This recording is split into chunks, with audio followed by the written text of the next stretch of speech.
Hello and welcome back to the latest Smithers podcast on the Future of Folding Cartons, our next report to be published. Today I'm joined with our expert and author Stephen Harrod to talk us through some of the really interesting trends. Hi Stephen. Hi Eve.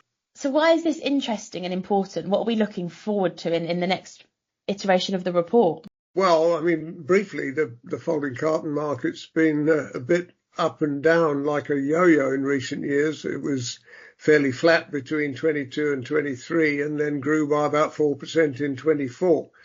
It's also gaining quite significantly in some sectors with the trend away from plastic packaging. At the same time, it's declining in other areas like tobacco products. So it's a bit of a mixed bag. And you mentioned there the move from plastic to paper. What are the other trends that we're seeing affecting this market? Well, you're right. The major overall shift is in the substitution of plastic packs with fibre-based media. That's coupled with a continuing trend towards lighter boards, and that's using less material but achieving the same broad characteristics of protection for the packed products. And we see that many of the recent packaging innovations that have been introduced of late, especially within the food and beverage industry, have been in response to growing concerns over the use of plastics and the subsequent switch towards more sustainable materials. Within paper-based packaging, it's been most evident for products such as unitizing multi-packs, which can help reduce the use of less sustainable alternatives like plastic rings and shrink film, which are typically used for food and beverages packed in cans and jars and bottles. Aside from the sustainability credentials and the lower environmental impact, those paper-based solutions do offer a range of other benefits for companies and brand owners. You find a range of styles and formats are available, while multi-packs can also be tailored with a range of graphics, enabling them to stand out on the shelf. And convenience is also a driver of innovation, with more multi-packs now featuring carrying handles and finger holes to ease transportation for consumers. And it's all basically being driven by the global interest in sustainability, especially in the Western Hemisphere. And if we were to look at this market in terms of technical innovations, is anything happening there that's driving this market forward or changing the growth rates that we're seeing? Yeah, there are. I mean, there are a number of issues driving it. You've got the concept of smart packaging, which is an area that's currently undergoing significant transformation. It forms a dynamic part of the larger packaging market and is distinguished by a variety of definitions and understandings that are constantly being refined. So you get a term that encompasses what is known as active and intelligent packaging. Mm-hmm. The active variety engages directly with the contents, so it's monitoring aspects such as freshness and potential toxicity, among other things.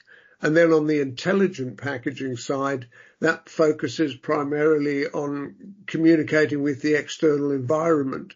And that includes features that allow customers to access a website link where they can verify origin and authenticity of the product.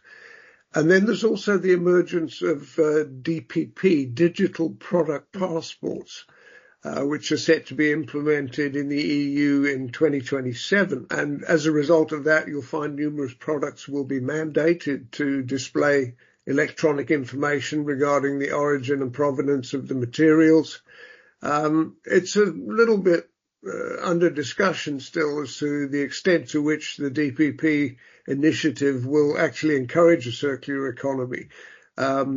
But the World Business Council for Sustainable Development has indicated that the EC is developing DPPs tailored to specific product groups, which might actually prolong the timeline for implementation. On top of that, digital printing is an innovation which is continuing to penetrate the industry. Mm-hmm. Although it's starting from a relatively modest base, it's steadily making inroads into this particular segment. And it was initially believed that the introduction of digital printing would have a severe impact on the market share of traditional printing methods. But recently we've seen that analog systems, particularly litho processes, can actually experience positive outcomes from digital printing, because it allows the analog systems to be freed from the demand of the short-term job, which are typically uneconomical. You also see things like personalized packaging emerging as a very significant strategy for brands seeking to, improve sales in today's marketplace. Then there's also the continuing need for anti-counterfeit and brand protection. And on top of that, you get the use of functional barrier coatings, which are designed to provide specific protection against the effects of water and vapor, as well as ingress and egress of oil and grease in food packaging in particular. And we've mentioned sustainability a couple of times now. How is this market being impacted by regulations and what's happening in that side of things? Yeah, that's a good question. I mean, much of the recent regulatory activity that's been taking place in the European region has focused upon plastics, as we've seen by the introduction of the Single-Use Plastics Directive, which came into effect in July 21. And more recently, the new PPWR came into force February 25, and it updates the existing Packaging and Packaging Waste Directive, which came in the 90s, and it was considered in need of updating. In terms of folding carton packaging, I think much of the focus is going to be on weight reduction to reduce raw material consumption, minimise waste. And in terms of which areas are growing most in this market, you've mentioned previously that there's sort of been a bit of a yo-yo effect of growth rates in this market. Yeah. Is there one particular area that's growing the fastest or the most at the moment? Well, what we see is that food products are seeing the highest growth rates in volume terms, in terms of folding carton consumption, especially in areas like dry foods, confectionery. Then we've got food service in particular, which is showing some fairly strong growth, and other areas. Whilst in non-food applications, we see things like healthcare showing fairly good prospects. And I suppose the opposite of that, which areas are struggling the most? Is there anywhere that we're seeing a real struggling of this market? Well, in particular, tobacco products are showing negative growth. It is mitigated to some extent if we consider substitute products like vaping, like nicotine replacement therapies, and even in some instances, legalized cannabis use in some countries. Generally speaking, non-food items are exhibiting less exciting growth opportunities than we find in food and beverages.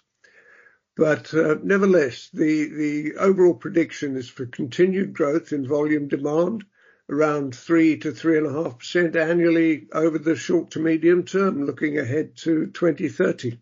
That's really what we're hoping to see. Excellent.